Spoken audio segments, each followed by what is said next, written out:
ಎಲ್ಲರಿಗೂ ನಮಸ್ಕಾರ. ಕುಮುದ ರೆಸಿಪಿಗೆ ಸ್ವಾಗತ. ಇವತ್ತು ನಾನು ಸೌತೆಕಾಯಿ ಹಾಕಿ ಅಕ್ಕಿ ರೊಟ್ಟಿ ಮಾಡ್ತಾಯಿದ್ದೀನಿ. ಇಲ್ಲಿ ನಾನು ಒಂದು ಸೌತೆಕಾಯಿನ ಸಣ್ಣಗೆ ಈ ಥರ ತುರಿದು ಇಟ್ಕೊಂಡಿದ್ದೀನಿ. ಸಬ್ಸಿಗೆ ಸೊಪ್ಪು ಮತ್ತು ಕೊತ್ತಂಬರಿ ಸೊಪ್ಪು ಸಣ್ಣಗೆ ಹೆಚ್ಚಿಟ್ಕೊಂಡಿದ್ದೀನಿ. ಮತ್ತು ಕ್ಯಾರೆಟ್ ತುರಿ ನಮ್ಗೆ ಎಷ್ಟು ಬೇಕಾದರೂ ಸೇರಿಸ್ಕೋಬೋದು. ಈರುಳ್ಳಿ ಸಣ್ಣಗೆ ಕಟ್ ಮಾಡಿರೋಂಥ 2 ಈರುಳ್ಳಿ ದೊಡ್ಡ ಸೈಜು. ಮತ್ತು ಕಡಲೆಕಾಯಿ ಬೀಜನ ಹುರಿದು ಪುಡಿ ಮಾಡಿಟ್ಕೊಂಡಿದ್ದೀನಿ ತರ್ತರಿಯಾಗಿ. ಮತ್ತು ಸ್ವಲ್ಪ ಬಿಳಿ ಎಳ್ಳು. ಮೊದಲಿಗೆ ಇಲ್ಲಿ ನಾನು ಸೌತೆಕಾಯಿ ತುರಿ ಮತ್ತು ಈರುಳ್ಳಿ ಇದಕ್ಕೆ ಸ್ವಲ್ಪ ಉಪ್ಪು ಹಾಕ್ತಾಯಿದ್ದೀನಿ. ಉಪ್ಪು ಹಾಕ್ಬಿಟ್ಟು ಚೆನ್ನಾಗಿ ಕೈನಲ್ಲೇ ಕಲಿಸ್ಕೊಳ್ಳೋಣ. ನೀರು ಎಷ್ಟು ತುಂಬಾ ನೀರು ಬಿಟ್ಕೊಳ್ಳುತ್ತೆ. ಮೊದಲೇ ನೀರಿದೆ, ಇನ್ನೂ ನೀರು ಬಿಟ್ಕೊಳ್ಳುತ್ತೆ. ಉಪ್ಪು ಹಾಕಿದ ತಕ್ಷಣ ಚೆನ್ನಾಗಿ ಥರ ಒಂದು ಸಲ ಕಲಿಸ್ಬಿಡೋಣ. 1-2 ನಿಮಿಷ ಮುಚ್ಚಿಡೋಣ. 2 ನಿಮಿಷ ಆಗಿದೆ ನೋಡಿ. ನೀರು ಯಾವ ಥರ ಬಿಟ್ಕೊತಾ ಇದೆ. ನೀರು ನೋಡಿ ಎಷ್ಟೊಂದು ಬಿಟ್ಕೊಂಡಿದೆ.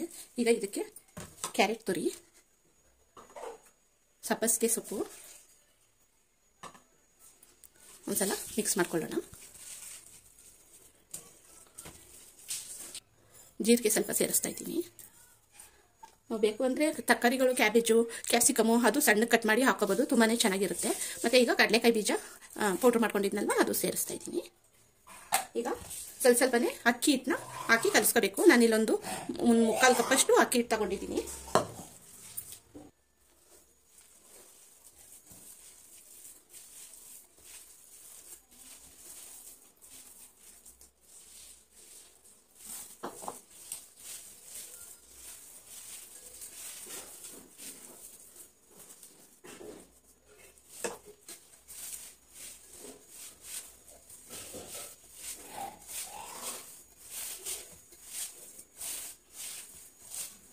ಚಪಾತಿ ಹಿಟ್ಟಿಗಿಂತ ಸ್ವಲ್ಪ ಸ್ಮೂತಾಗಿರಬೇಕು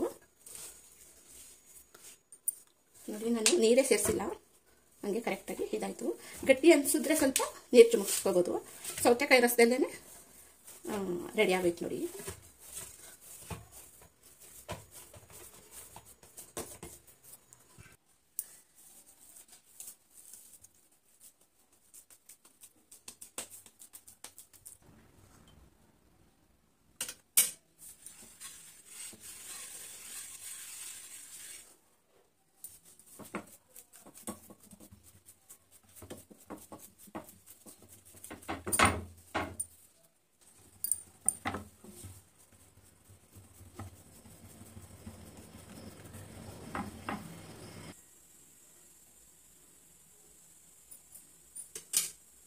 ಸ್ವಲ್ಪ ಎಣ್ಣೆ ಹಾಕ್ತಾ ಇದ್ದೀನಿ.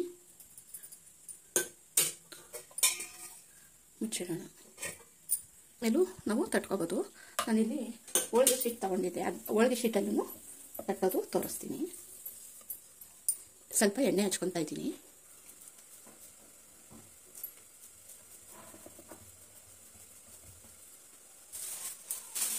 ಈ ಥರ ಒಂದು ಪ್ಲಾಸ್ಟಿಕ್ ಕವರ್ ಹಾಕ್ಕೊತಾ ಇದ್ದೀನಿ. ಈಗ ನಾವು ಎಷ್ಟು ತೆಳ್ಳಗೆ ಬೇಕೋ ಅಷ್ಟು ತೆಳ್ಳಗೆ ತಟ್ಕೋಬೋದು.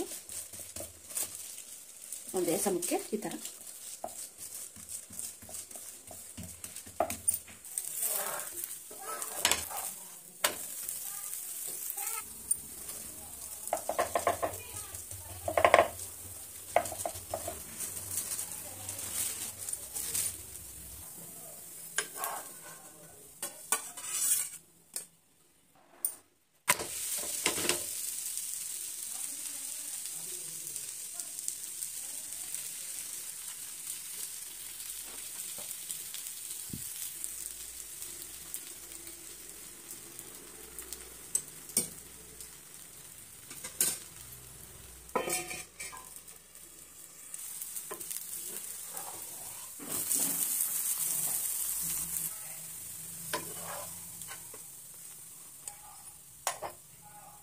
ನೋಡಿ, ಸೌತೆಕಾಯಿ ಹಾಕಿ ಮಾಡಿರುವಂಥ ಅಕ್ಕಿ ರೊಟ್ಟಿ ಎಷ್ಟು ಚೆನ್ನಾಗಿ ಬಂದಿದೆ.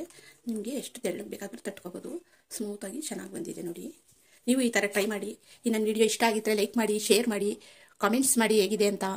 ಯಾರ್ಯಾರು ನನ್ನ ಚಾನಲ್ಗೆ ಇನ್ನೂ ಸಬ್ಸ್ಕ್ರೈಬ್ ಆಗಿಲ್ಲ, ಸಬ್ಸ್ಕ್ರೈಬ್ ಆಗಿ ದಯವಿಟ್ಟು ಸಪೋರ್ಟ್ ಮಾಡಿ. Thank you.